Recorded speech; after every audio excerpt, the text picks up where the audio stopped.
Well, good morning to everybody. Good morning to all our guest speakers, and good morning to all of you who are tuning in to this Tunisia UK Trade Forum and Investment e-Forum. My name is Elizabeth Simons, Baroness Simons. I'm a member of the British House of Lords and former Minister for Trade, former Minister for the Middle East, and but most importantly, for these purposes, I am the chairman of the Arab British Chamber of Commerce here in London, and it's absolutely great to be talking to our friends in Tunisia today about future trading prospects and investment prospects. And we have got a terrific panel of speakers. We are going to go through that panel of speakers. I hope that we will have an opportunity for some questions at the end.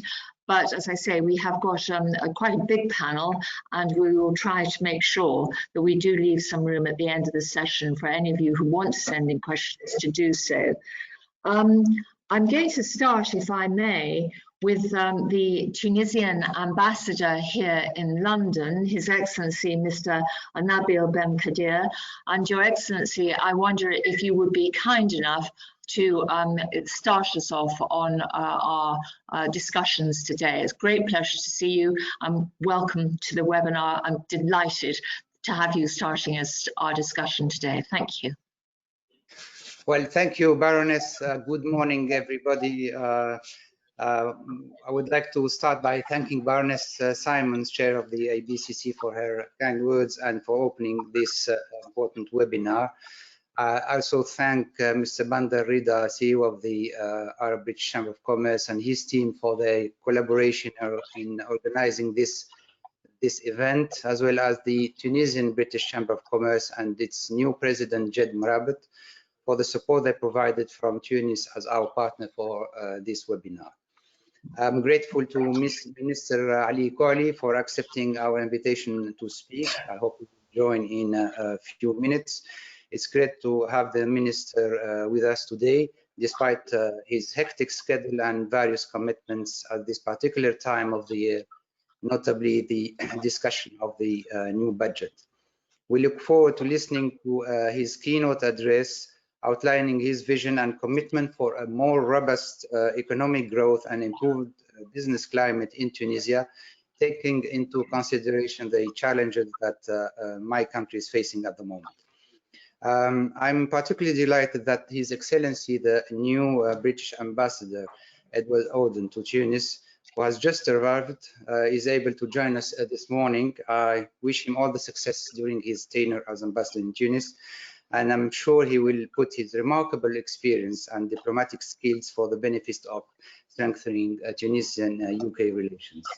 I'm also grateful to the Honourable MP Damien Moore, Chairman of the All-Party Parliamentary Group on Tunisia, for accepting our invitation to join us in his new role, as he was recently appointed by Prime Minister Boris Johnson as his trade envoy to Tunisia. I extend my thanks to all our speakers today from Tunis, London, and I think as far as Addis Ababa. I'm glad that we have a lineup of excellent specialists virtually in one place to speak knowledgeably and passionately about Tunisian-British relations. I also want to thank my colleague Wassim Hajri, the Tunisian Embassy's Economic Counselor, who has worked tirelessly to make this event happen. I don't want to forget the British Embassy in Tunis and the DIT country representative, who have been very supportive throughout the preparation of this event. Of course, we had no choice but to organize this webinar, this event, this forum remotely this year, but we are building on the success of two previous editions. Personally, I am keen to see the forum become an annual event and the favorite meeting place for businesses from both countries to explore bilateral trade and investment opportunities and develop partnerships in many sectors. This year's forum is taking place at a particular time as both countries are facing challenges of the COVID-19 outbreak and trying to address its numerous implications. However, despite the many constraints that the current pandemic situation implies, including travel restrictions, Both governments are working together to maintain the excellent momentum reached in our bilateral relations. I can assure you that we are making every effort to try to expand cooperation in many areas such as education, scientific research, economic governance and security. As regards trade, it is worth noting that Tunisia was the first country in North Africa to sign last year an association agreement with the UK, which will ensure that businesses and consumers from both countries will continue to benefit from preferential trading terms after the UK leaves the European Union. The agreement, which is currently under ratification and expected to enter into force on the 1st of January 2021, sends a strong signal that Tunisia and the UK are committed to deepen their bilateral relationship. As the UK is looking for new trade, investment and business partners, this is an opportunity for both countries to build even closer economic ties. We have noticed that the current COVID-19 crisis is accompanied by many disruptions in the world supply chain, and as a result, many companies in Europe and in the UK are bringing their manufacturing activities closer to their key markets. I believe that Tunisia, with its developed industrial sector and competitive labor costs, is an ideal candidate to benefit from such shifts in industries such as pharmaceutical, PPE, and others. Furthermore, Tunisia can be a gateway for UK companies to neighboring markets such as Libya and Sub-Saharan Africa in sectors such as renewable energies. Just to remind you that Tunisia was among the 20 African countries invited to the UK-Africa Investment Summit that took place earlier this year in London. I also want to mention that in the framework of our economic bilateral cooperation, we are currently implementing 2 projects with UK technical assistance, one with OCU, aiming at boosting Tunisian exports to the UK in some priority sectors, such as agri-food, textile, and IT, and the other one with expectations to help enhance the investment climate in Tunisia and make it more attractive to foreign investors. We have speakers from both OCU and Expectation State today who will tell you more about their current work in Tunisia, respectively with CPEX, the Export Promotion Agency, and FIPA, the Foreign Investment Agency. To conclude, I would say that our shared ambition is to see a significant increase in bilateral trade and investment flows in the few coming years, as well as in the return of British holidaymakers to visit Tunisia when conditions will allow to amend the travel advisory and lift the restrictions in place. I'm sure today's forum will clearly highlight the business opportunities that exist in many sectors between Tunisia and the UK. Thank you for your attention. Your Excellency, thank you very much for that very encouraging address and getting us off to such a very positive start in this webinar. I'm going to turn now to the British ambassador in Tunisia. My old friend, we've worked together many years ago, and now delighted to see you in Tunis, Edward, and perhaps now Edward Oakton will be kind enough to address the forum. Thank you. Chairman, thank you very much indeed, and it's an enormous pleasure to be with you all. I do speak to you from Tunis, at least, and with all the authority of 2 days in the country, though I have obviously been here a number of times before in previous incarnations, but it's an absolute delight. I was an ambassador in Jordan for 5.5 years, and in the ambassador in the UAE before that, all sort of very different challenges, and have served under the lash of our chairman, both on the board of the ABCC in the previous job as Director for the Middle East and as in your various ministerial incarnations in the not too previous governments.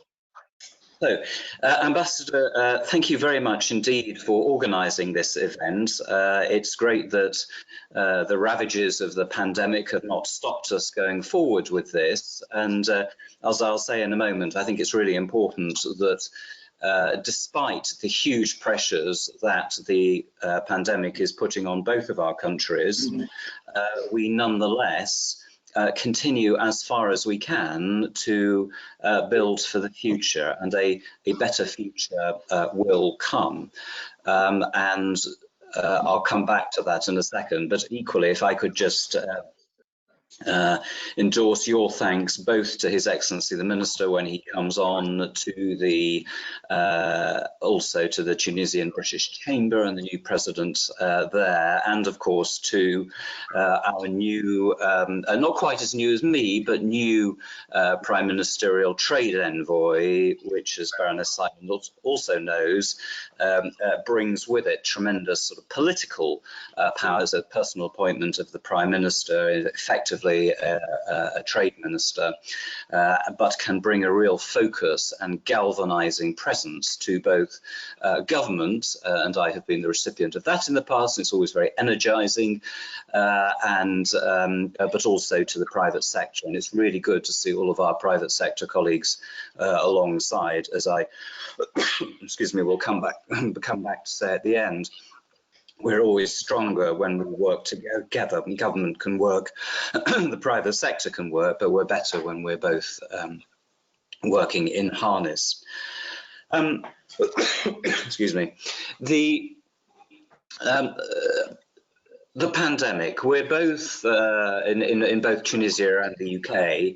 The trends are all going in the wrong direction.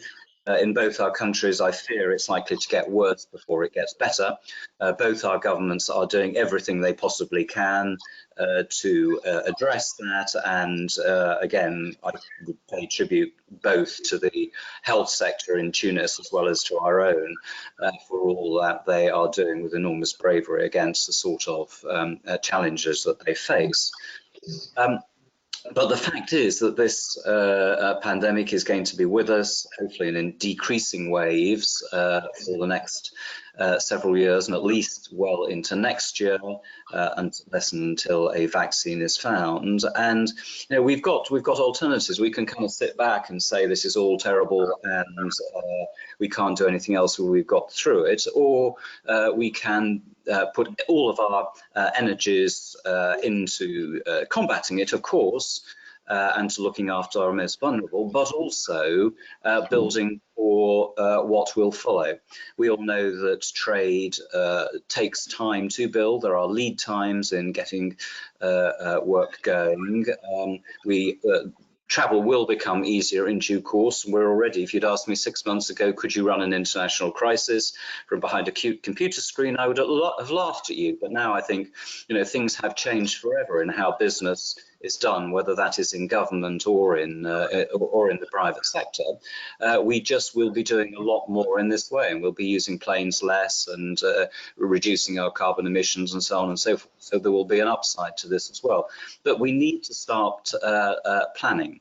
And it seems to me we also need to start prioritizing and thinking where is it in the UK-Tunisia case that we can make best effect of our unique selling points.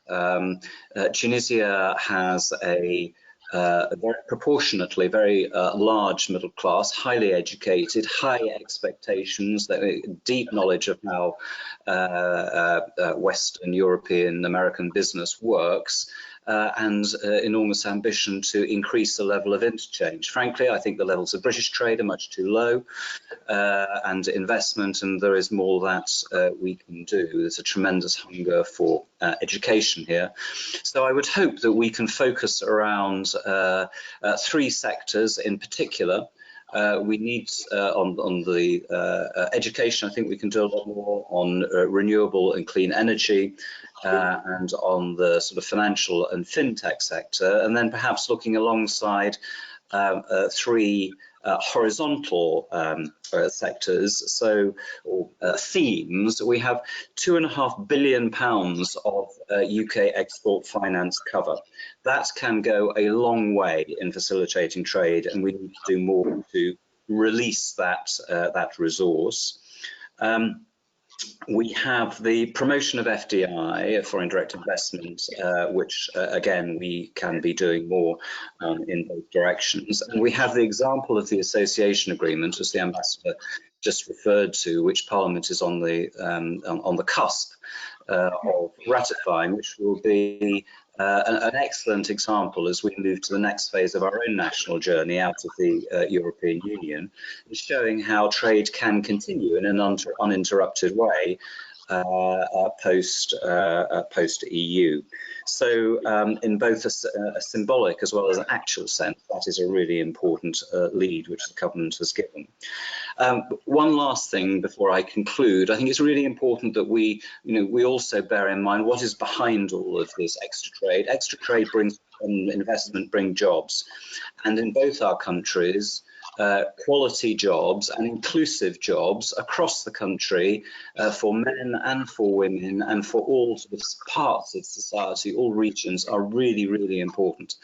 And that's something that will be a sort of subtext for government, but in business you won't do the work unless it meets your bottom line, and it's our job to try to bring those two together. I said at the start that we're stronger when we work together, and I think again, government has made strides with business in advancing down that track, but you have my absolute commitment while I'm ambassador here, and from all of our very strong DIT team in the embassy. And we don't just do it in DIT, we are what we call our prosperity work to promote trade and investment is spread right across all sections of the embassy. So, for example, the defence and security team also look at how they can contribute, the political team, development team ditto. We will absolutely prioritise the promotion of trade and investment in both directions. Use us, we are here, please be in touch, and we look forward to welcoming you both virtually and in due course in practice. Thank you very much. Edward, thank you very much. That's a very encouraging start. I'm just delighted to see you there in Tunis. It's such a beautiful place, and I do hope that you not only are successful, but that you enjoy your time there. I'm going to turn now to my own Secretary General, if I may, Mr. Banda Raider, who is, of course, the Secretary General and CEO of the Arab British Chamber of Commerce. In his time with us, which has only been relatively short, about 18 months or so, he has made the most tremendous difference to the way in which we're operating, and it's a great pleasure to be able to introduce you to him now. Banda, would you like to say a few words, please? Sure, thank you, Baroness. Well, Baroness, Your Excellencies, ladies and gentlemen, distinguished guests, the Chamber is delighted to be hosting this important high-level trade and investment e-forum, which is the biggest event in the UK-Tunisian business calendar.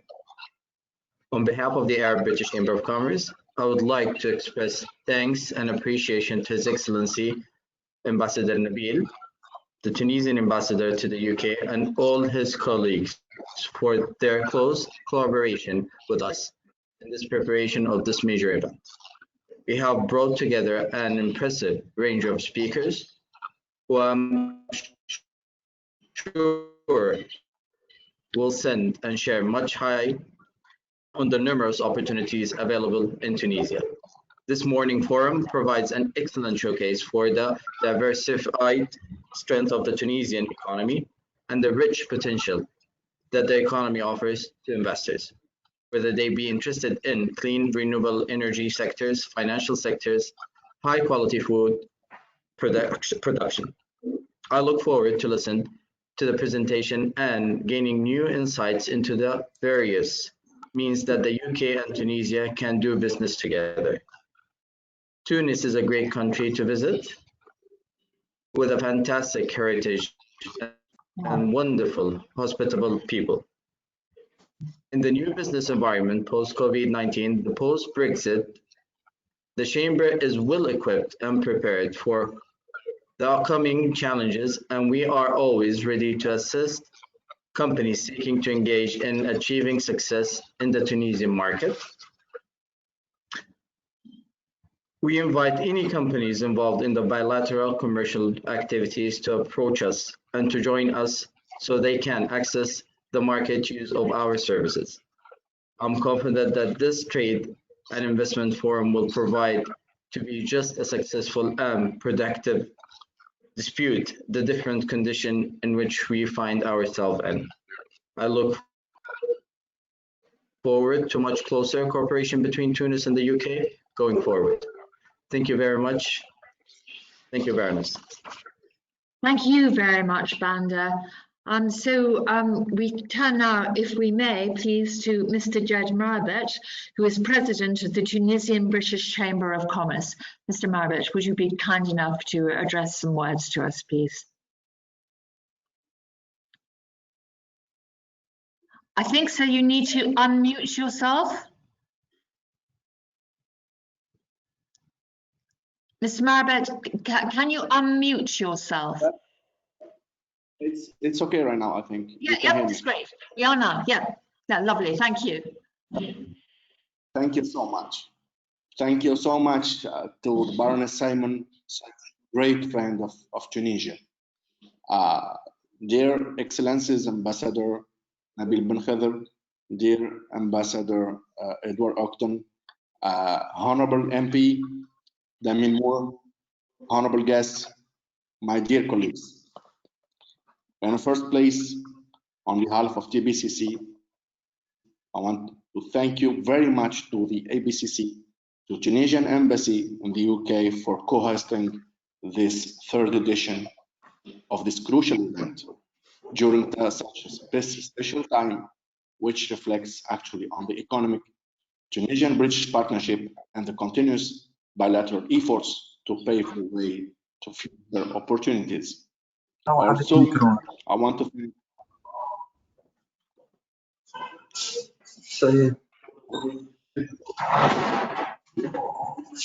نسمع فينا هم يسمعوا فينا كمان يسمعونا هكذا يتكلموا we are actually everybody. A little bit of technical difficulty. I trust everything is okay. We are hearing each other.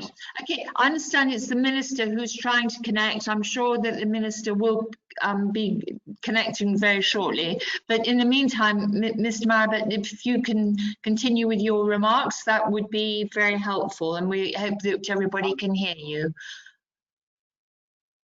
Okay, thank you. Also, I want to thank both teams and Tunisia and the UK embassies and DIT in Tunisia that confirms the long-standing cooperation between ABCC, TBCC embassies in both countries. Although this year is virtual, we'll try to make it the best of it, even if we cannot guarantee the coffee break this time. And I hope that next year we will attend all the event in the UK. Personally, I miss London so much. In this unprecedented period of a global pandemic and post-Brexit, I would like to reiterate the importance of a long-standing trade and investment relationship that Tunisia and the UK have jointly endeavored to maintain for years.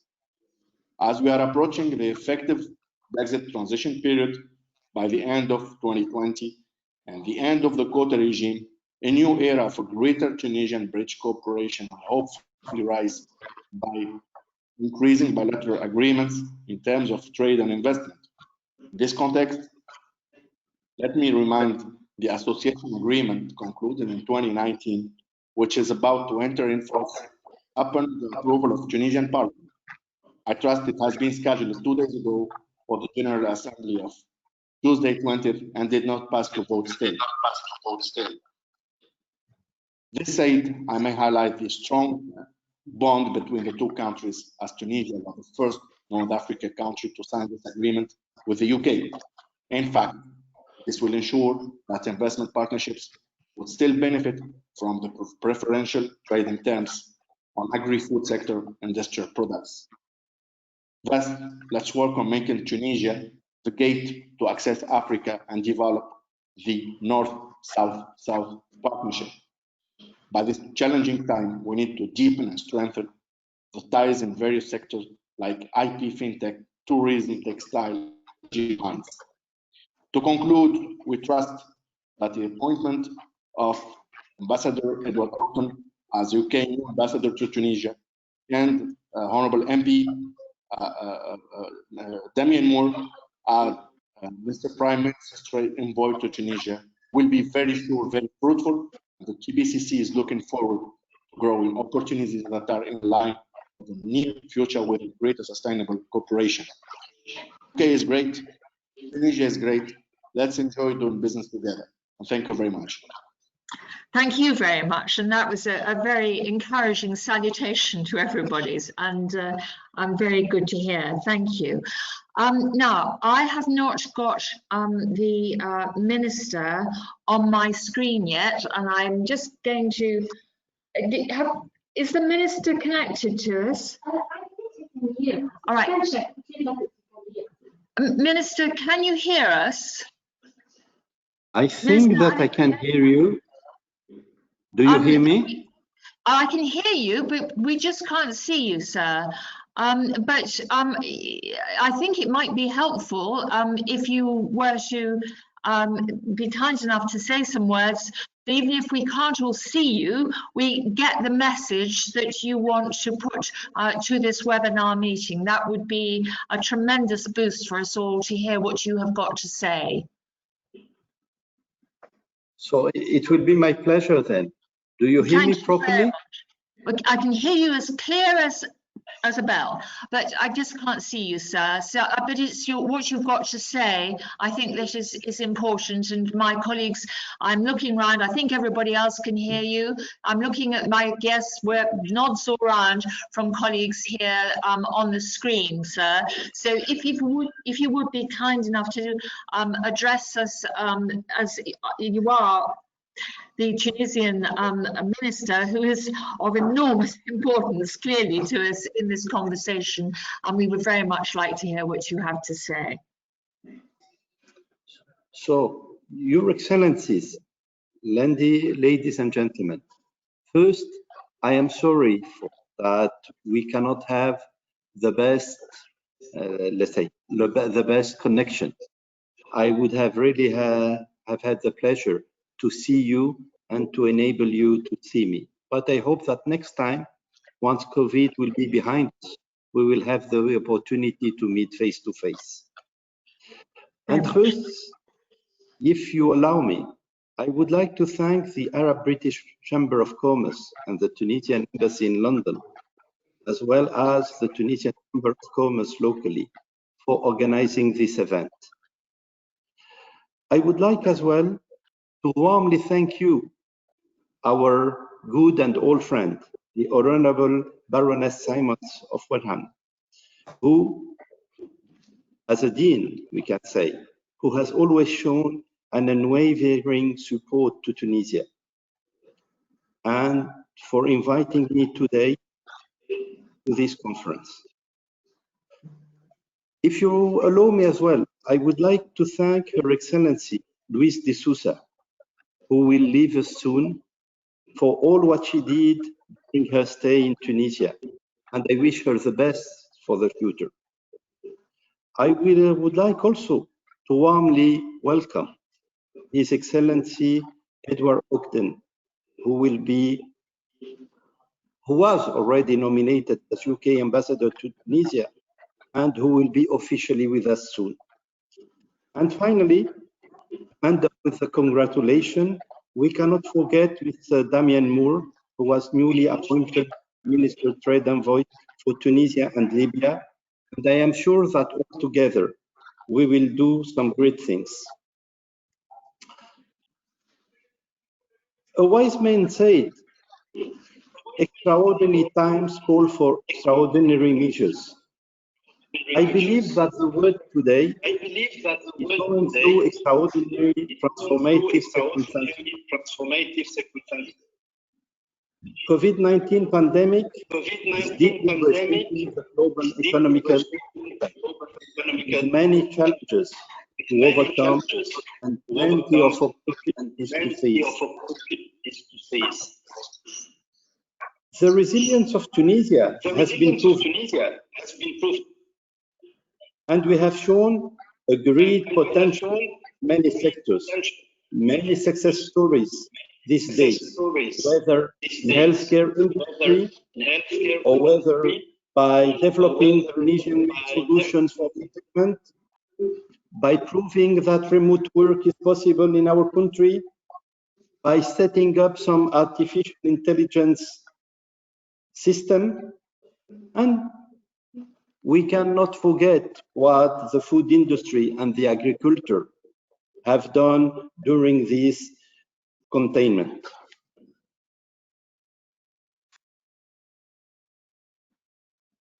The challenge today for Tunisia is really to see how we can build a greener, a digital, and an inclusive model.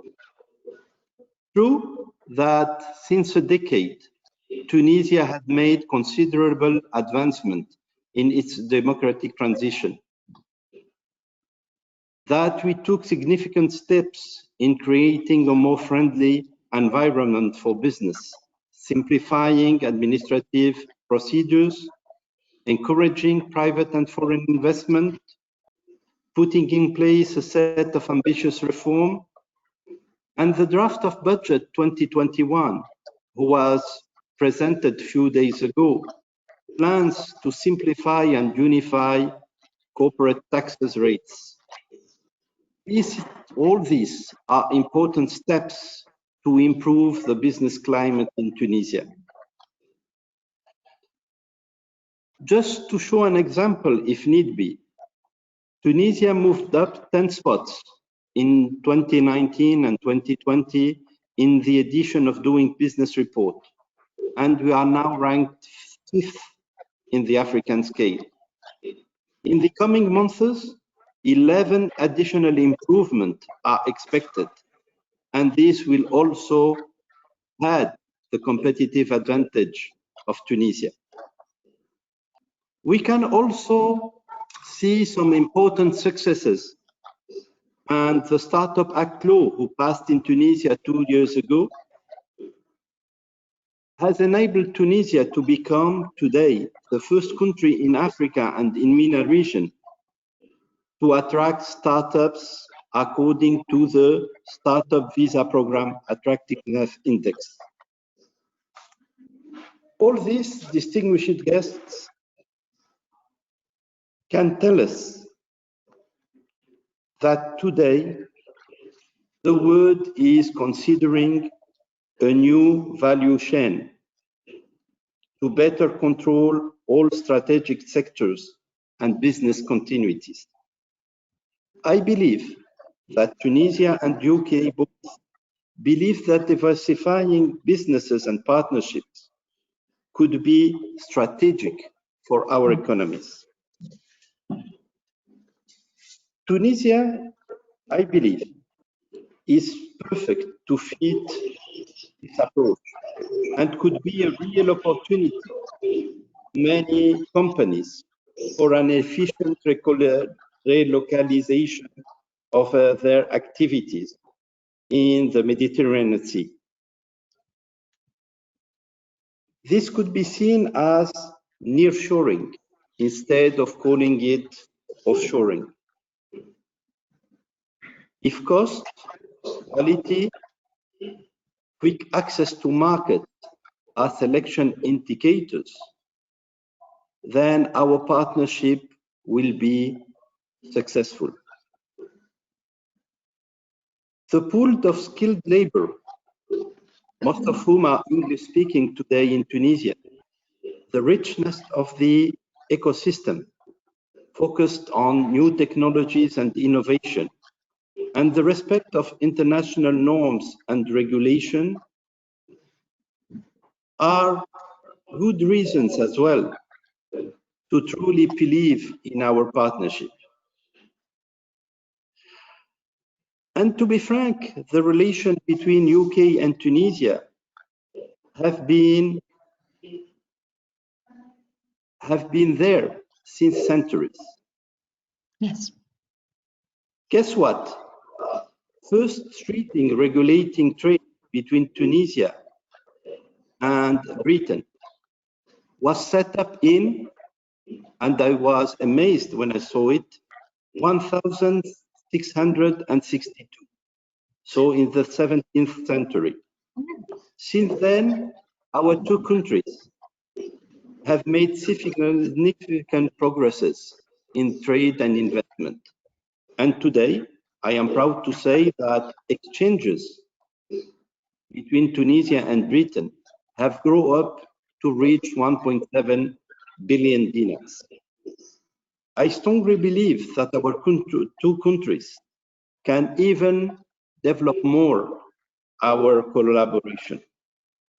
For instance, the association agreement signed in London between Tunisia and the United Kingdom have proved or have put in place prudential conditions. This agreement will be hopefully ratified soon by our parliament. This will enable our two countries to adjust or to better adjust bilateral mechanism and to help operators to have a better and more efficient organization. For example, when it comes to organic products or services or IT, this will ease the life of everyone. Today, as you may know, we have around 90 British companies in Tunisia, out of 3,600. They have trusted Tunisia. They are employing nearly 20,000 persons, either in electronic, tourism, transport, insurance, and so on and so forth. They are playing a significant role in the development of Tunisia's economy. And it is important as well, they were able to manage to get excellent returns on their investment. We see the partnership in this way, a win-win situation, where investors can have good returns and when the country can benefit from investment and can use its labor. To reach that, many of you have done a great job, especially, and allow me to mention, FIPA and TIA, who were always there to support all the investors, and especially the ones coming from UK. On the top of that, I would like to let you see in Tunisia today much more than a single country. Tunisia can be a gate for Africa. Today, Tunisia has signed several agreements, including the COMESA one. It could be a good opportunity for many British firms to reach those markets through Tunisia. I believe that the first UK and Africa Investment Summit held in London earlier this year was a good opportunity to enable us to discuss all the issues. And I have to thank the UK Export Finance Fund, who has always put nearly £2 billion for Tunisia, or dedicated to Tunisia, to promote business and exports. All this is very important, but I cannot close my remarks without addressing the energy and environment issue. As you may know, we have many companies, we are proud to have them in Tunisia, many British companies who are working or trying to work in this field. In order to develop a sustainable economic model, Tunisia has undertaken important reforms to tackle environmental issues with concrete measures for renewable energy production. We have implemented a 2030 vision for energy.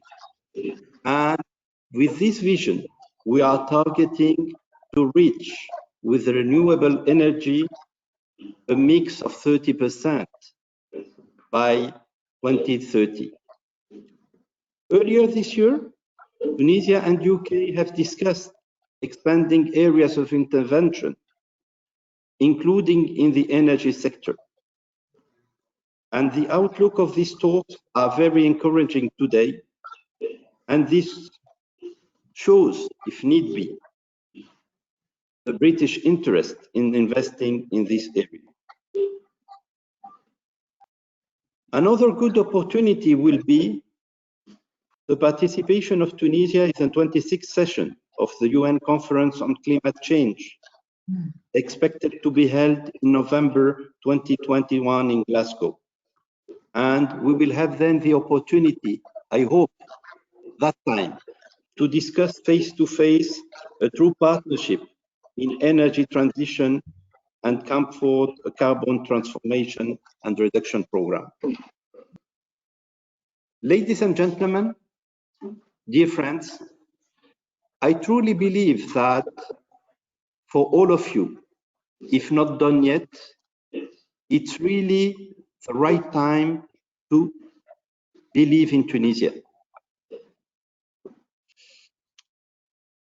British investor might see some competitive advantages, some multiple incentives, but I would like you to look beyond that.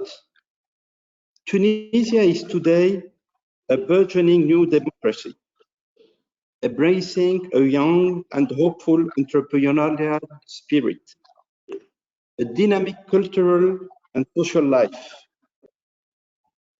All these are additional incentives to believe in us. It is why, by choosing Tunisia, I think that you will make the winning bet. Thank you very much, and I look forward to seeing you soon. Well, Minister, thank you for that terrific address, enormously encouraging. And whilst looking at our current relationship, looking very much forward to how we're going to develop that trading relationship. Enormously grateful to you for what you said. May I turn now to Mr. Damien Moore, MP, and to explain to our Tunisian friends. Mr. Moore is not only the president of the all-party parliamentary group on Tunisia, which is very important in Parliament, of course, but as far as trade is concerned, he is the Prime Minister's trade envoy to Tunisia. And in that respect, he has the Prime Minister's ear over how we should be taking forward our trading relationship. And Damien, it's great to see you. And please would you be kind enough to address us now. Thank you.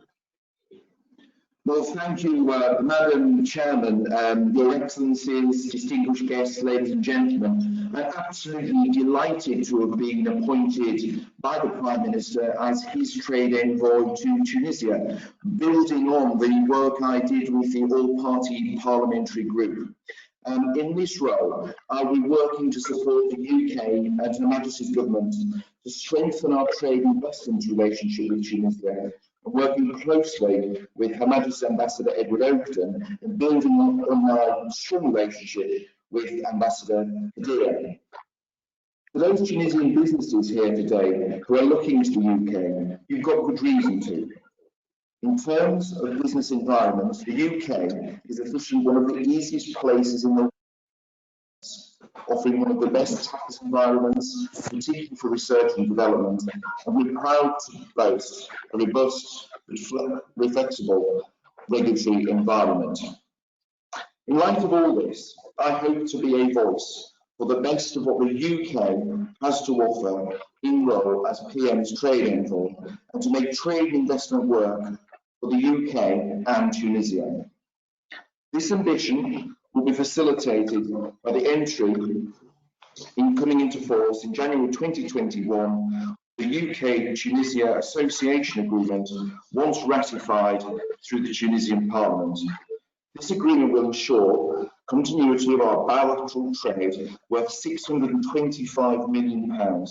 It will also provide the basis for us to work together to ensure greater market-to-market familiarisation, tackle business environment and market access issues, and support much-needed economic resilience in both countries impacted severely, like the rest of the world, by the impacts of COVID-19.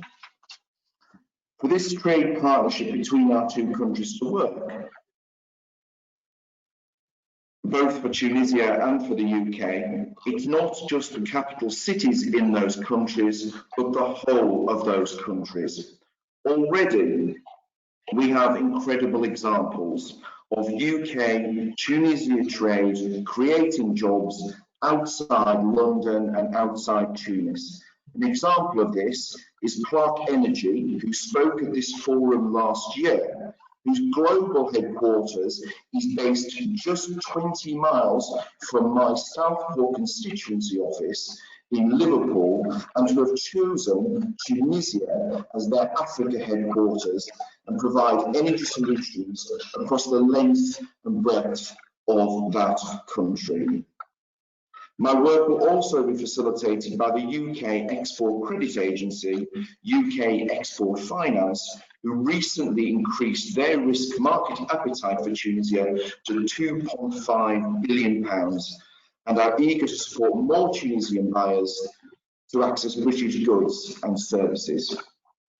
Finally, my work will be facilitated by the brilliant innovation, open-mindedness and talent of the Tunisian people, a country in the last decades since the beginning of its democratic transition has shown an ability to implement impressive reforms and favour jobs and growth, a desire to look beyond traditional partners and traditional ways of doing business, that the country is open and ready to offer so much more to the UK, not just in olive oil, but as you're going to hear today, in artificial intelligence, robotics, textiles, and solar and wind energy.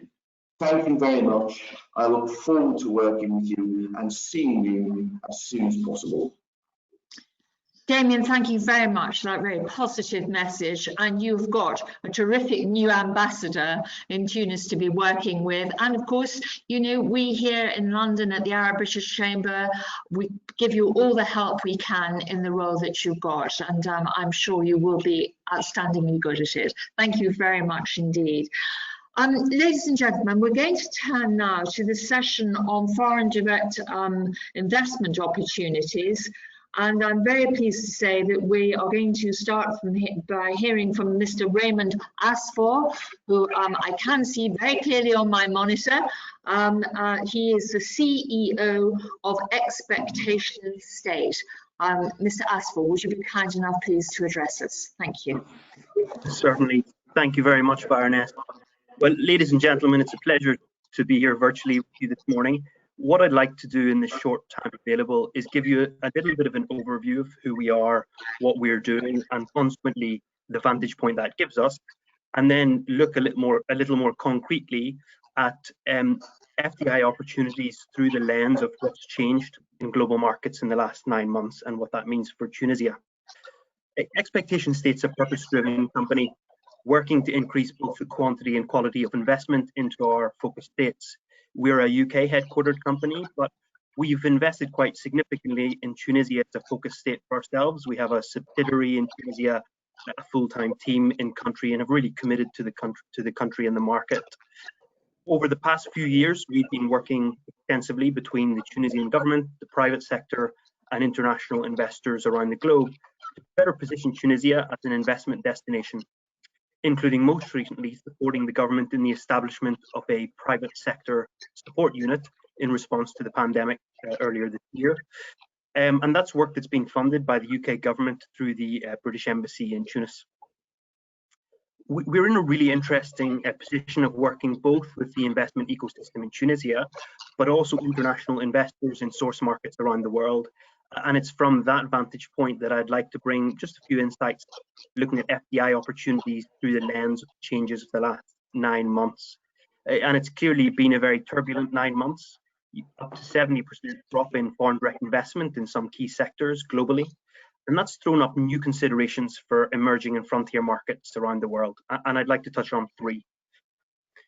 Firstly, taking a look at specific trends and sectors, to turn briefly to EdTech and health tech. So the integration of technology into education and health. Now, agile money, particularly venture capital funding in the US and Europe, has really increased its focus on edtech and health tech in 2020, really outstripping the pace of that increase in the last few years. And I believe Tunisia needs to place itself at the crest of this wave for two reasons. Firstly, people are already traveling to Tunisia from across the continent for European standard education and better healthcare than is available to them at home. So Tunisia already has a solid base from which to build and can therefore really seek to lead the field on edtech and health tech in the African continent. And health tech in particular, real parallels with the strong health tech sector in the UK, which can be drawn upon. Secondly, Tunisia can't risk falling behind. There's a desire for increasingly remote engagements at lower cost in both health and education around the world.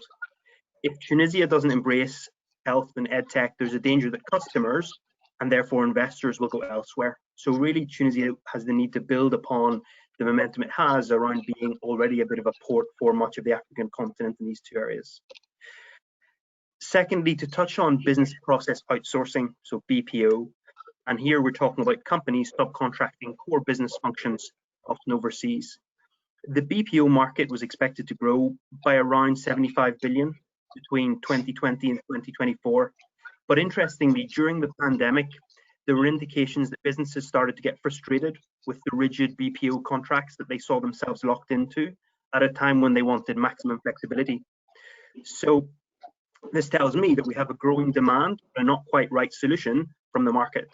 And there's a really interesting parallel here for Tunisia between BPO and the textile market. Tunisia doesn't approach the textile market to become the global dominant player in textiles, but what it's done is identify a very specific niche that it's carved out and is seeking to grow. For BPO, I see the same thing. Concretely, the BPO model of the last 20 years is beginning to strain, and Tunisia can position itself at the forefront of a new, more flexible model of BPO. Secondly, to move beyond trends and sectors, the Minister touched upon nearshoring, and what we're talking about in essence is businesses bringing supply chains closer to home markets. At its core, this is about disruption to global supply chains, leading companies to diversify their suppliers and bring them closer to home. And the judgments that companies are making is that cost is no longer the only metric to consider, with industries having to now incorporate disruption into their price considerations. So from a pharma perspective, it's likely that European countries will want to bring production closer to home. From a textile perspective, we're experiencing a very real drop in demand, around 50% globally this year. But many companies, including some British companies that have been in touch with us, are looking to nearshore their production away from Asian economies. You combine this with an increasing move towards ethical fashion, the need for European standard supply chain conditions, and it becomes really compelling for Tunisia. So while the global pie of textiles is certainly smaller than it was last year, Tunisia's slice could get bigger because it's positioned well to increase that. My very last point is around alternative forms of FDI. We often fall into the trap of thinking that FDI is simply organic greenfield investment. So a company wanting to go and set up new operations in a country that it hasn't been operating in before. In reality, this accounts for less than half of investment globally. This accounts for around 47% of global investment. We need to be aware of other investment subsectors, mergers and acquisition, venture capital in the form of growth capital for startups, as well as private equity. An interesting question for us to collectively ask ourselves is, have we really internalized the FDI as a spectrum of types of investment? Those of us involved in helping to increase investment, do we have different teams, networks, approaches, strategies, communication tools to suit the very varied types of investors and investments that are being talked about and explored globally? This is something that very few frontier and emerging economies are doing, and even fewer are doing well. But I think it's something that's going to come into increasing focus. So I'll leave it there in the interest of time. Thank you very much for this morning's discussion, and I'll pass back over to you, Baroness. Well, thank you. That was a very stimulating address that you gave us. I will now turn, if I may, to Sarah Roussis. I hope I pronounced that right, who is the Director of FDI Intelligence at the Financial Times Group. Mrs. Roussis, would you care to address us, please? And it's very Thank nice. you very much, Baroness. If I may say so. Can you hear me well?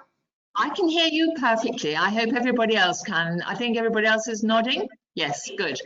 Perfect. And I'm going to actually share my screen with you, so please let me know when you can see it. I can see it. Yep. Perfect. Thank you very much for confirming, Baroness. Ladies and gentlemen, good morning. My name is Sarah Roussis-Crayem. I work for FDI Intelligence, the division of the Financial Times specialized in foreign direct investment data. I'm going to give you a short presentation on the latest FDI trends for Tunisia.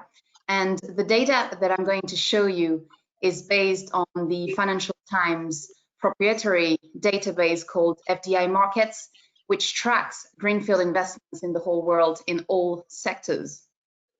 Starting with the top 10 investing countries in Tunisia, this is based on the number of investment projects. You can see here the list. France is the #1 country that invests in Tunisia, followed by Germany, Spain, Italy, the USA. The UK comes in 6th position, followed by China, the UAE, Switzerland, and the Netherlands. If we look at the top 10 investing countries in Tunisia still by capital investment this time, the UK actually remains 6th with approximately £500 million invested in Tunisia in the past 10 years. France, Spain, and Germany remain in the top 3 in terms of investing countries in Tunisia by capital investment. With regards to the top sectors, so in which sectors investing companies from abroad invest in Tunisia the most, this is in terms of project numbers, and as you can see on this slide, financial services is the sector that attracts the most investment projects, followed by software and IT services, business services, renewable energy, and textiles. We look at the top sectors by capital investment, the picture changes. And renewable energy, which is a sector that quite a lot of people touched upon today, becomes the first in which investing companies invest the most in Tunisia, followed by hotels and tourism, as you can see on the pie chart on the left. It is worth noting a recent project in the renewable energy from Scatec Solar, a company from Norway, in December 2019, last year. They invested an estimated £130 million in a 360 megawatt solar park in 3 cities in Tunisia: Tozeur, Sidi Bouzid, and Tataouine. If we look at the top destination cities in Tunisia by project numbers, Tunis and Sousse are the 2 cities that attract the most investment projects, followed by the ones that you see on the chart here. I will share that presentation with you all so that you can have a closer look, because we just have 5 minutes today. In FDI Markets database from Financial Times, we do track the reasons why investing companies choose to go to a certain location. And in the case of Tunisia, those are the top 3 reasons: the domestic market growth potential, the skilled workforce availability, and the proximity to markets or customers. In blue below, you can see some of the testimonials from investors, what they said about Tunisia when they chose to actually go there and invest. The first one is from American's company from the UAE, which is a provider of business and support services. They invested in Tunis, and they said, the CEO actually said, Tunisia is a growing and promising market in North Africa. Its young and educated workforce, coupled with its proximity to European and African markets, makes it a very attractive market. Talking about the skilled workforce availability, at Financial Times, we do have some benchmarking tools which basically measure and assess the competitiveness of countries around the world. For Tunisia, if we look at the example of renewable energy, of the renewable energy sector, you can see here, comparing it to other countries in the Maghreb region, Morocco here and Algeria.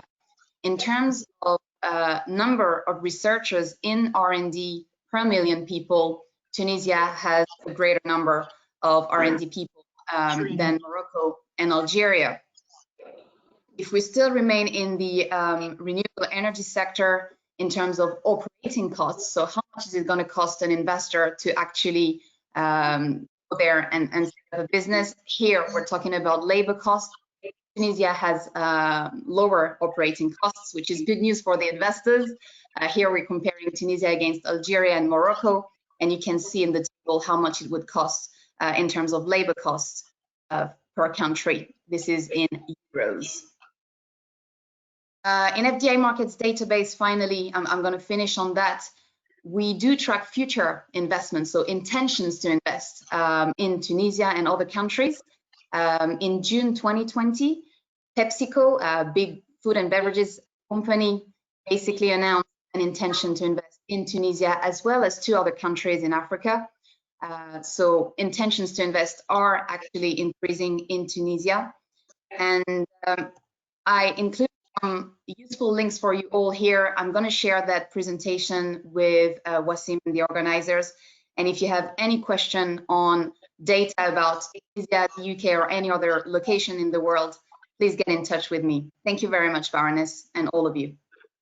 Thank you very much. That was really interesting. I think those charts you showed us were terrific, and it would be great to be able to have those in hard copy as well. But really, really interesting and helpful information that you gave us. Thank you very much indeed. I'm going to turn now to Mr. Daniel Rich, who is CEO of the solar energy company Turner. Mr. Rich. Hello, good afternoon, and thank you very much for the invitation to speak today. So my name is Daniel Rich. I am the CEO of Tunisia Limited, which is a renewable energy company. I've been based myself in Tunisia since 2018, where we have our main development office. So Tunisia, we have been focused on the Tunisian market, looking at a broad range of renewable energy investments. Today we have, I would say, a multi-gigawatt portfolio of projects under development in various stages. And I'm pleased to say that we secured our first project in a government tender this year during the middle of the COVID pandemic. And this project, we hope, will start construction around this time next year. In terms of the renewable energy sector here, I think from an investor perspective, the most important point is really the strong fundamentals that Tunisia offers. There is significant land availability, very high solar resource, a growing energy demand, close proximity to demand centers, for example, neighboring countries, both to the east, west, and the north. A very good manufacturing and engineering base, as has been said previously. And most importantly, a strong renewable energy framework that has been in place since 2015. So as of today, the market offers a large number of opportunities. The energy sector here is predominantly based on gas, but the government plans to have a strong rollout of renewable energy to achieve 30% of energy demand by 2030, which accounts for around 3 gigawatts of power. And since 2015, the Renewable Energy Law has provided a framework for investors from both local and international to come into the sector. And today we have about 700 megawatts, or just over 700 megawatts of projects that have been awarded, which are in various stages of, some are in operation, some are in construction, and the others are in financing or completion of their permitting stages. Very importantly, you have within the ministry responsible for energy, you have a dedicated team responsible for electricity and renewable energy that's highly competent, has very good relationships with the stakeholders, and is committed to driving the sector forward. And as has been mentioned, I think international companies as well as local companies have been very active in the sector to date. And there's, especially from a UK perspective, there's been, I would say, limited UK investors in the renewable energy sector. But in the energy sector as a whole in Tunisia, I think it's important to note that the UK has been really kind of the cornerstone of the energy sector here with BG and Shell and Clark Energy. So this provides a good, I would say, precedent for UK industries and businesses looking to get into the renewable energy sector here. In terms of what the market offers going forward, I mean, there's many different opportunities that we see, but just to touch on a few key areas. You've got in the medium term, in the short to medium term, you have a number of renewable energy tenders that have been launched by the government, which are underpinned by long-term contracts provided by the national utility, which will underpin the investment into those projects. You've got, as I said, a target of 3,000 megawatts by 2030. And there's a number of ongoing tenders that are in bidding now, and a number of tenders that are due for next year. And these are open to all international and local companies, presenting an immediate opportunity for investment. There's a growing, what we call a corporate PPA market, which is where projects and companies can sell power potentially directly to end consumers.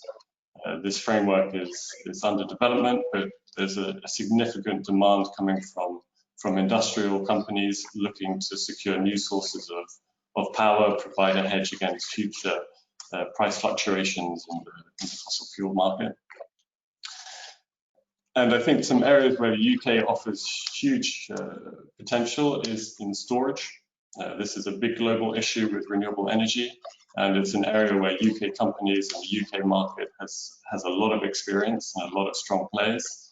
And as we integrate more and more renewable energy into the Tunisian system, storage is going to be a key element. And we know that the government is considering how to integrate storage into their future plans. We also see a huge opportunity for exports. I think the fundamental of exports is that in Tunisia today, based on recent tenders, you can produce renewable energy at 50% the price of the electricity price in Europe.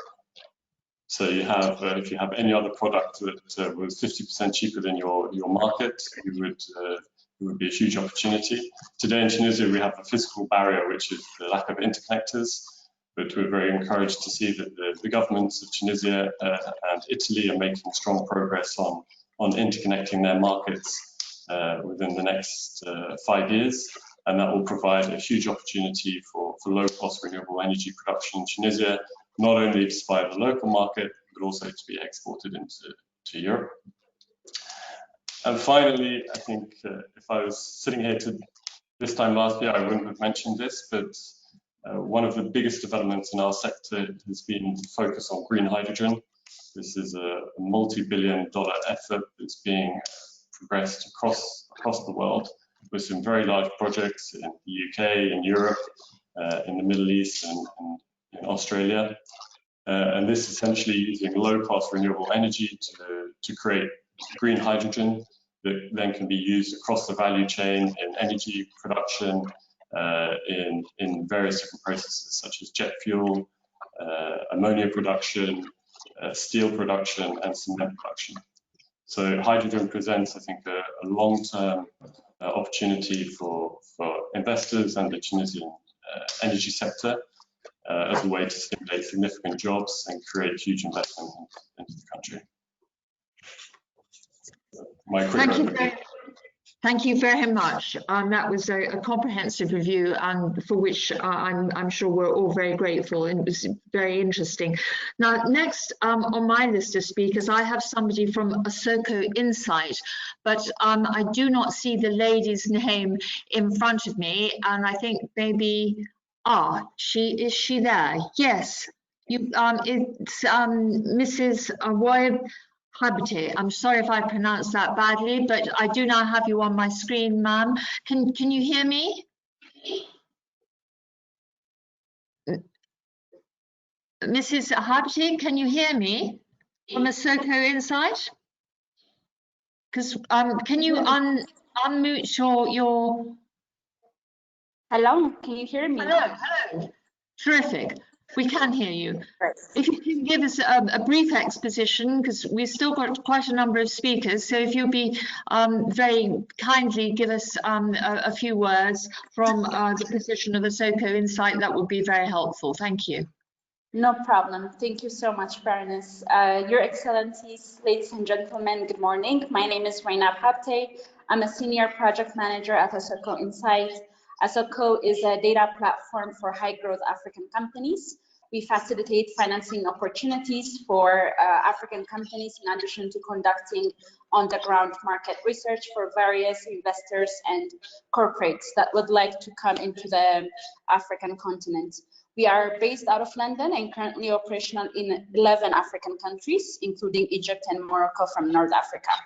We are currently housing the UK DIT Digital Deal Room, which is why I'm speaking to you today. The purpose of the deal room is to match investment-seeking high-growth companies with UK investors. The deal room was launched at the UK Africa Investment Summit and will be running until the end of March 2021. It currently houses 35 UK investors that are keen to uncover opportunities in the African continent, and we have facilitated over 65 matches between African companies and UK investors.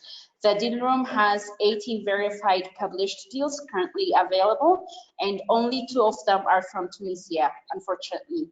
Therefore, I'd like to take this opportunity to call on all Tunisian high-growth African companies that are seeking investment to utilize this fully paid-for opportunity by the DIT and meet and engage with our current available UK investors.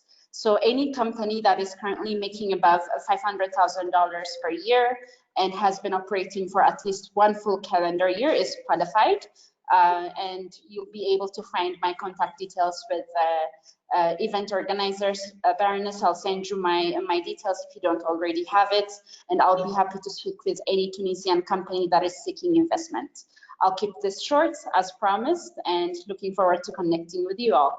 Thank you so much. Terrific, terrific. Thank you. We'd be very grateful to receive that information. So thank you very much for that. Ladies and gentlemen, I'm now going to turn to the final part of our programme, which is capitalise on the market potential. And first of all, we're going to hear from Mr. Mohamed Iqbal Khaldi, the Market Development Manager, Tunisia Export.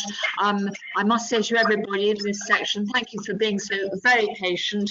And if we can hear, please, from Mr. Iqbal Khaldi, we'd be very pleased to do so. Thank you, Your Excellency. Your Excellencies, distinguished panelists and distinguished guests, I'm happy to be with you in this 3rd edition of this forum. And I'm happy to see some friends that I haven't seen for a long time, like Mr. Colin and Mr. Ambassador. And I will talk today as a specialist and as a that is for the development of export and trade between UK and Tunisia. We work together with the Tunisian embassy in London and the UK embassy in Tunis, with the Tunisian Chamber of Commerce and the other stockholders to develop exports. And we realized during the last 2 years things that helped companies and Tunisian companies to get large, wide comprehension of the British market. I know that the situation has changed and with the COVID context, but we tried to also to adapt the work that we did during this period, also to help the companies to survive and to help them also continuing what we did before as encouragement for them to export to London and to the UK in general.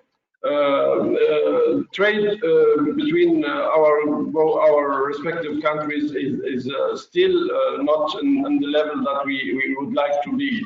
around 450 million pounds in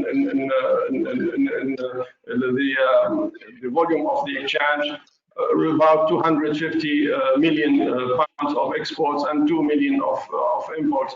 And really that does not reflect, I think, the solid political and historical relation between our countries.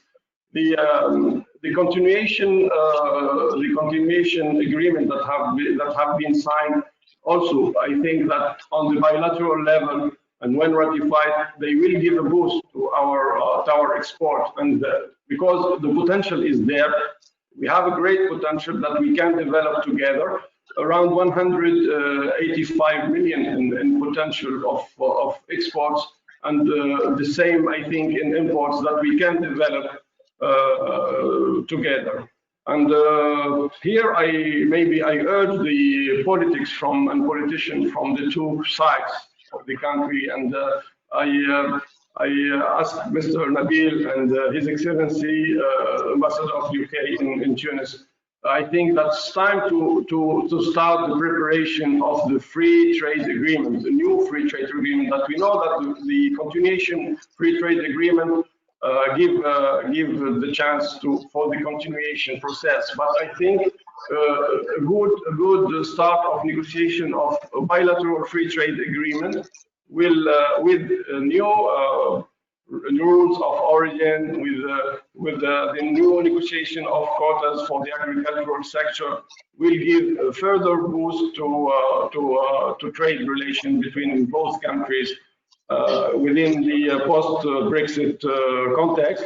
Also, one more thing I can add, that what we did for the last 2 years with OCO as a partner for the development of exports, like the MAP program and the preparation of the Tunisian companies, that we should go for further strategic cooperation between the stakeholders to develop to set up strategic gateways to both markets. This is what I can say right now. I have prepared a presentation, but I think I give the chance to other people to speak, and I can share with you the presentation about trade relation between Tunisia and UK. Thank you, Your Highness. Thank you. Thank you very much, sir. You were admirably brief, but I think you've got over. And if there is more information you want to send us, we'll be very pleased to receive it and put it on our website. Now to Mr. Colin McCullough, Director UK and Ireland for OCO, who has also been very patient. Thank you, Mr. McCullough. It's not my virtue, but yes, thank you. Thank you for the invitation to speak today. My name is Colin McCullough. I'm a director for OCO Global, and we are an implementation partner on the North African Technical Assistance Facility, which is a program funded by British government, led by the British Embassy in Tunis, and managed by Tetra Tech International Development. And you know, we are privileged. We've been doing it for it's actually 2 years. We started in October 2018, and they say time flies when you're enjoying yourself, and we are. So what are we actually doing? I want to talk today about what we have, what we're doing, what we've learned, what we've done and what we've achieved, and then what we look to do going forward as well. So our program is really about developing that economic reflex. Mr. Collins. Yes? It's Hari Kali from Tunisia speaking. And I would like to apologize to interrupt you, but I would like to thank everyone, and especially our host, because I must leave the meeting now. It was very interesting for me. I look forward to have the chance to talk to each and every one of you in the near future. And thank you very much for inviting me. And sorry to have interrupted you, Mr. Collins. I'll let you continue. Thank you. Yeah, see you soon. Bye-bye. Not a good start, is it? Thank you very much. But do go on, Mr. McCullough. Thank you. So look, we're working primarily across 3 sectors: ICT, textiles, and agri-food. Our main aim is working with companies, helping them to export to the UK, and also working with institutions like CEPEX, like ABCC, and various chambers, helping them with institutional capacity building. Okay, so when we started this program, we started to learn quite quickly about some of the challenges for Tunisian companies exporting to the UK, and I'm just going to highlight some of those to start with. So first of all, it was quite clear that there was a lack of awareness of the UK market opportunity in Tunisia among Tunisian companies, and also a lack of awareness and possibly an unhelpful and unfair perception of Tunisia in the UK.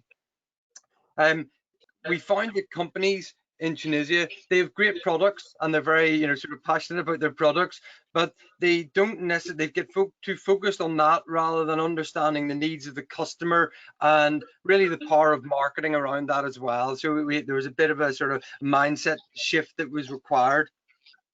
The export support and the sort of the modus operandi of a lot of the companies in Tunisia was quite opportunistic. So going to trade shows, turning up, saying, "This is what we do. Would you like any of it?" Which is a challenge in that companies, in our opinion, need to be more strategic about their market engagement, and that's some of the things that we've been working with them on. And of course, communication can be a challenge as well as the language. So it's not all that easy and straightforward. The UK is a great market for Tunisia. Tunisia has great products, but there needs to be support to help facilitate that, and that is what we have been working on. So what did we actually do? So we started off developing sort of a market opportunity reports and delivering workshops across those three sectors to let Tunisian companies know that UK is actually a really good market for some of their produce, and the sort of things that they would need to do to be able to access those. We brought a delegation of agri-businesses, about 15 or 16, over to London, and also we brought 6 buyers into Tunisia. So we very quickly we signed deals for Tunisian companies, which really created a bit of momentum. So the likes of Hortomag sold tomatoes to Total Produce, which is an $8 billion company. We had Dama selling tickets to the Cotswold Fair, etc. So we created a bit of momentum, but we also learned from that investment in marketing, better understanding of logistics, etc. is key, and there needs to be a little bit more help for the Tunisian companies around that. So when we delivered the workshops, we realized that companies did want to go after the UK, but because they were a little bit dependent on France and Italy, but they needed handheld. So we created what we call a market acceleration program, a 6-month program where we hand-selected companies that we felt had the product and the capability to be able to sell to the UK. And we did monthly engagements with each of those to help them to understand who's their target customer, what propositions they need to take to the market, for example, and to help them then engage with the buyers and prepare for that meetings. So just to give you a highlighting example of why that's important, when we brought some buyers over to Tunisia, we had a date company come up and they said, "Here's our dates." And they set a box with like about 150 dates on it, and nobody in the UK buys 150 dates, right? So we've worked with one date company, and they're now in the process of hopefully closing a deal for a small snack pack of 3 dates, which probably for the same price as what they would sell the large pack of dates for. So it's about tailoring the offer for the market. So we've done quite a lot of that with the companies. What we made sure that as part of the program, I'm going to ask you if you can speed up a bit, because we're going to come to the end of and I've got 2 more speakers. So if you'd be kind enough to wind soon, sure. Thank you. Okay. So we have helped the companies to better understand the UK market so that they can sell to it. At the minute, we have created opportunities where, if I give you an example, we've worked with women-led business as well and regional clusters like Gazarine to help develop those sectors, as well as working with established businesses. In terms of outputs of what we've achieved so far, we have had 6 food companies that were successful in originating deals. On the technology side, which is really interesting, related to the likes of COVID, and so Innova Robotics are in discussion with Plymouth University for a health robot. We have a tech company called Majestai who have been selected into BT's incubator and have now moved into their offices at Industrial Park. So we're forging those relationships, and we have a number of companies in the textiles and food sector that are negotiating deals with British buyers so far. So just going forward, what do we want to do, and what are we hoping? We're hoping to combine grant assistance with technical assistance, and we're hoping to help match up in Tunisia the traditional sector like the food and textiles with the innovative ICT sector, and actually create a virtuous circle on that and help to facilitate that. So that's how we hope to move forward. And lastly, we'll be working with olive oil cluster to help them take advantage of the new quota and to look at what the impact of Brexit might be for existing European competition and create that opportunity for Tunisian olive oil in the UK. Thank you. Terrific. Thank you very much. And I hope you've got a lot of contacts through our discussion today that will help you with that excellent work you described to us. If I may now, I am going to turn to Mr. Yassine Amour, who's the director of the Artisan Olive Oil Company. Thank you very much, Baroness, and thank you for having me. Thank you. And thank you for your patience. Just a bit of background on my company, and the idea was to share some experiences on working with Tunisia. I'm an importer, distributor, and wholesaler of Mediterranean fine foods. I'm based in London, started 4 years ago. I work with many different Mediterranean countries, and Tunisia happens to be the highest growing source of suppliers. I substantially increased the number of products and suppliers from Tunisia over the last couple of years. Brexit offers a unique opportunity, probably once in a lifetime opportunity, to significantly increase business between the UK and Tunisia around food and agriculture. We currently have a continuation agreement, and I'll come to that in a minute, which is very helpful. Just a bit of background on why this opportunity is so significant.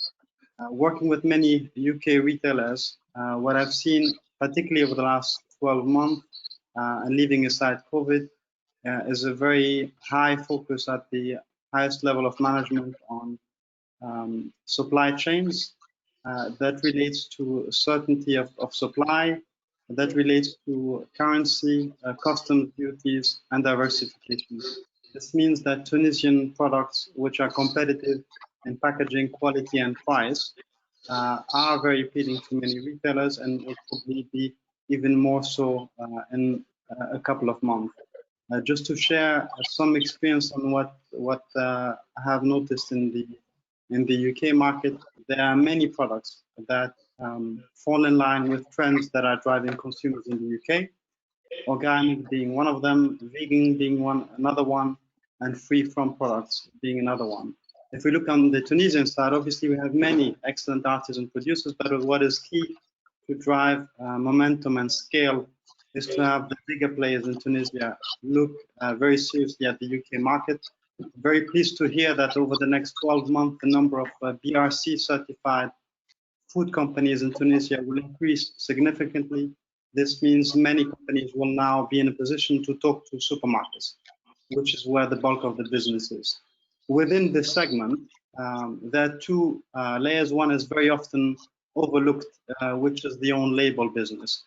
Own label can provide any large business in Tunisia with very significant markets, very stable markets as well, and that can be a very powerful way to enter the UK market before building your brand.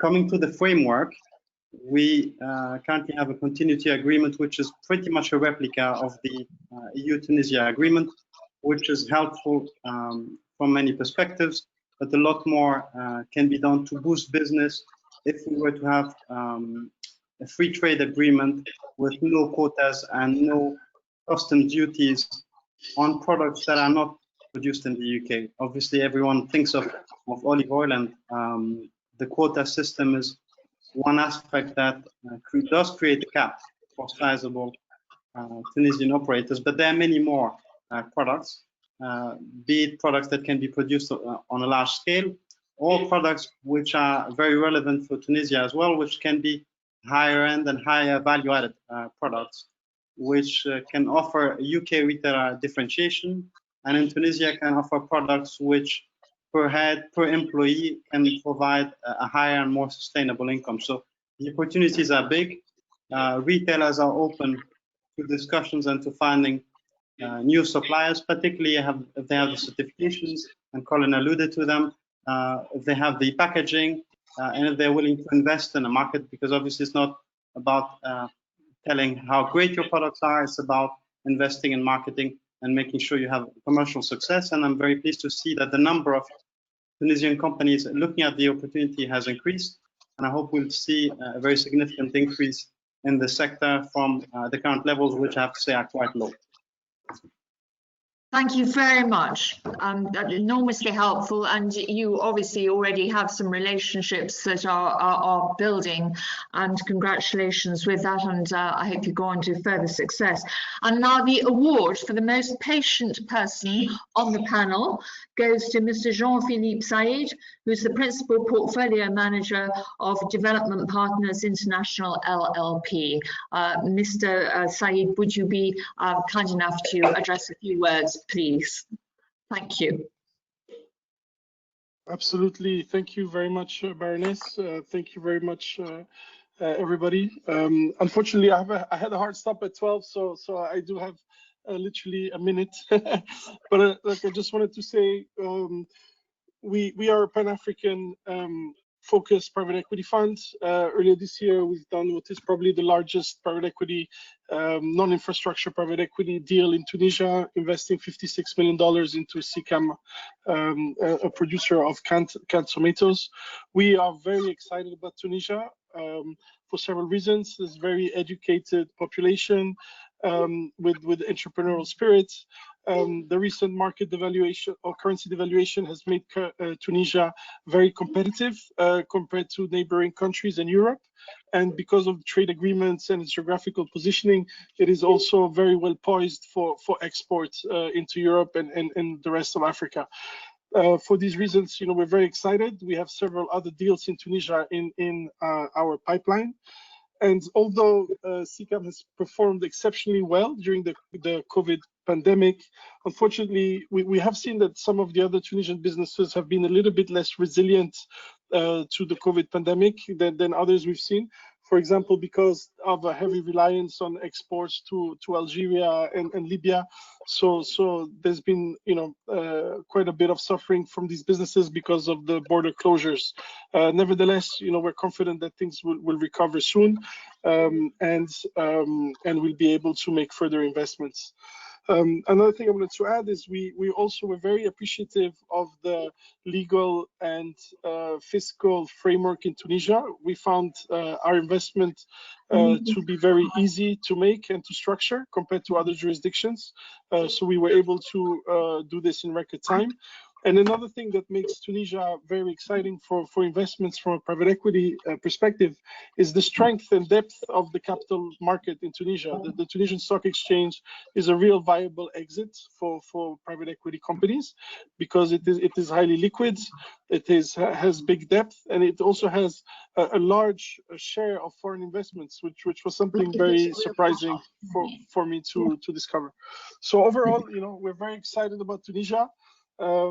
It's a fantastic place to invest, and for we invest in countries like Algeria, Congo, etc., which it makes Tunisia look like El Dorado in comparison. So very excited to make further investments there, and so anyone, please do not hesitate to reach out if you have any opportunities to share with us. Thank you very much for your time. Thank you for yours. You were extraordinarily patient and kind, and spoke, if I may say so, brilliantly. Can I thank all the panel? You've been absolutely fantastic. I've got quite a lot of questions here, which have built up during the course of our discussion. But I think the sensible thing to do with these questions is for we in the chamber to put out some emails to those who have put the questions in. I think there are just so many of them that it would be sensible to list the questions and to direct them to some of the individuals. I'm looking back to our own trade envoy. I think quite a lot of them, Damien, are about, you know, what UK manufacturers can do, talking to Tunisian companies, and the safest way for UK exporters to get paid. And I think that is a really important question that we do need to address. And perhaps between you and the ambassador could give that some thought. And there are questions about starting up businesses and contributing to the digital transformation. And again, I think that the lady who spoke to us earlier, Mrs. Habte, and also Sarah Roussis, would be able to give some very useful answers there. So we will collect these together. Please do not think that we are just going to put all these questions on one side. To those of you who've been listening, we will deal with them. I'm enormously grateful to you for sending them in, but I think that is the most sensible way of us trying to deal with this. I just want to say one more word about Tunisia. It is a simply beautiful country. Those of you who've not been fortunate enough to go there, it is absolutely lovely. It has some of the most beautiful mosaics I have seen anywhere in the world. It has a wonderful coastline, and it is a great joy to go there. So for those of you who are watching who haven't yet been to Tunisia, I'm unashamedly saying it is one of the loveliest countries in the Middle East, North Africa, to go to. And I hope a lot more of our traders will be going there soon. We will deal with these questions. We will put out emails to those who sent them in, and thank the panel very, very much for their wonderful contributions to our discussion today. They've all been terrific, and I've enjoyed it very much indeed, and I hope those who've been watching on the webinar have enjoyed it too. So ladies and gentlemen, thank you for your contributions, and good luck to all the entrepreneurs, good luck to everybody, and don't forget, there will be an end to this ghastly pandemic that we're going through. COVID will come to an end, and this country, the United Kingdom, will be looking forward to trade deals that we can forge in the next years. We know we've got some solid ground in Tunisia. We'll be building on that because we need to do more trade with you. We've got the message, and we've got the message about how much you want to trade with us. And the Prime Minister's envoy has wonderfully stayed throughout. So has His Excellency, the Ambassador from Tunisia, being with us throughout. And thank you all very much for the contributions that you've made. Thank you. Thank you. Thank you, everyone. Thank you. Thank you. Thank you for. Thank you.